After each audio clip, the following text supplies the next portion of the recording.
Un cordial saludo, soy Andrea Leando de Ingeniería Marítima, sección D, y a continuación hablaré de algunos conceptos. La corriente eléctrica. La corriente eléctrica es un flujo de electrones a través de un conductor que se mide en amperios y es una de las propiedades fundamentales de la electricidad.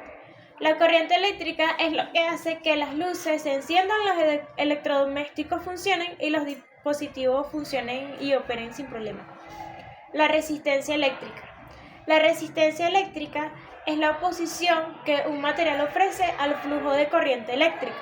Se mide en ohmios y depende de factores como la longitud y el área transversal del conductor, así como la de la temperatura. La resistencia es importante porque determina cuánta corriente puede fluir a través de un circuito. El voltaje. El voltaje, conocido como la diferencia de potencial, es la fuerza que impulsa la corriente eléctrica a través de un circuito. Se mide en voltios y representa la energía potencial por unidad de carga. En otras palabras, el voltaje es lo que empuja a los electrones a moverse a través de un conductor.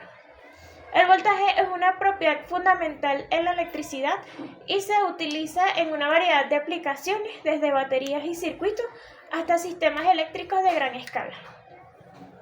La ley OHM. La ley de OHM o la ley de Ohm, postulada por el físico y matemático alemán Georg Simon. OHM es una ley básica para entender los fundamentos principales de los circuitos eléctricos. Es una ley fundamental en la electricidad que relaciona la corriente, el voltaje y la resistencia en un circuito. La ley de OHM establece que la corriente es igual al voltaje dividido por la resistencia. Esta ley es crucial para entender y diseñar circuitos eléctricos. Circuito de corriente. Un circuito de corriente es un camino cerrado por el que fluye la corriente de electricidad. Un circuito típico consiste en una fuente de voltaje, como por ejemplo una batería, un conductor, como un cable, y un dispositivo que consume energía, como la luz. Cuando el circuito está completo, la corriente fluye a través del conductor y alimenta el dispositivo. Si el circuito se rompe o se interrumpe, la corriente deja de fluir. Resistores en paralelo. Los resistores en paralelo son resistores conectados de manera de que cada uno tiene su propio camino para la corriente. En un circuito con resistores se divide entre los resistores y cada resistor tiene la misma diferencia de potencial o de voltaje a través de él. La resistencia total en un circuito con resistores en paralelo es menor que la resistencia individual de cada resistor. Resistores en serie. Los resistores en series son resistores conectados uno tras otro en el mismo camino de corriente. Este tipo de conexión, la corriente pasa a través de cada resistor, pero el voltaje se divide entre ellos. La resistencia total en un circuito con resistores en serie es la suma de las resistencias individuales. Principios que cumplen un circuito con resistores en serie. En un circuito con resistores en serie se cumplen varios principios fundamentales. Por ejemplo, la corriente es la misma en todos los resistores. El voltaje total es la suma de los voltajes individuales de cada resistor. Si el circuito se abre en cualquier punto, un resistor se daña o se desconecta. La corriente, en pocas palabras, deja de fluir por todo el circuito. Ahora vamos con los principios que se cumplen en un circuito con resistores en paralelo. El voltaje es igual a través de cada resistor y es el mismo que el voltaje de la fuente de alimentación. La corriente total que sale de la fuente se divide entre las diferentes ramas. La corriente en cada rama depende de la resistencia de esa, y la suma de todas las corrientes de dicha rama es la corriente total. Cada resistor tiene su propio camino para la corriente. Si un resistor falla, se abre. Los otros siguen funcionando porque el circuito no se interrumpe para todos como ocurre en circuito en serie.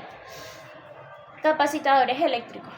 Es un dispositivo electrónico pasivo formado por un par de superficies conductoras en situación de influencia total separadas entre sí por un medio dieléctrico o por vacío, capaz de almacenar carga y por tanto energía eléctrica.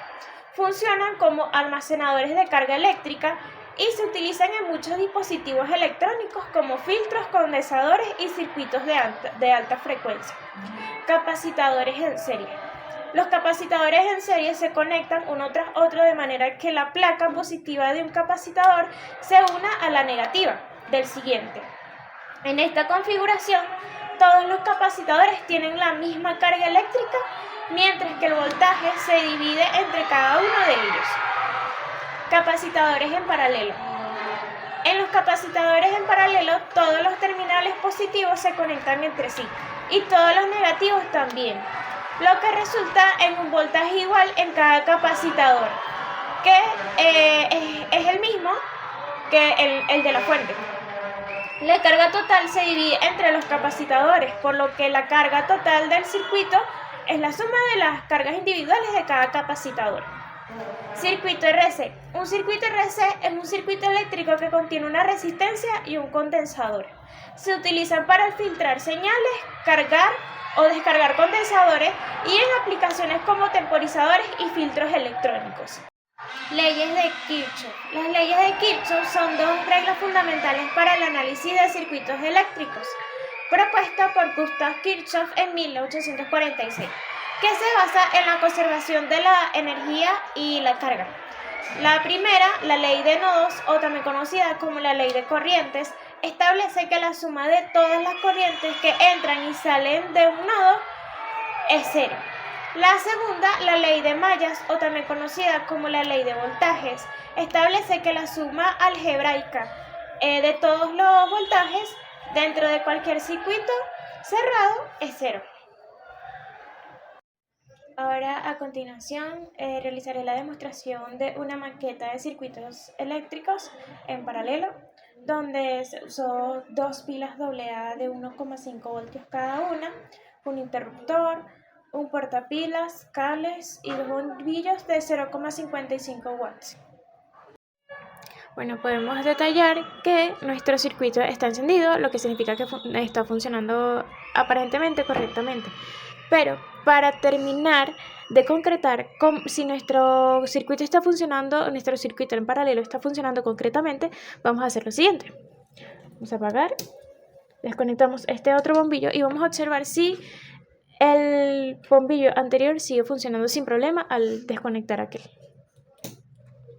Podemos observar que efectivamente funciona el otro bombillo, lo que significa que al desconectar el otro cable del otro bombillo no se altera el circuito y sigue funcionando. Bueno, esto fue la finalización de la exposición. Muchas gracias.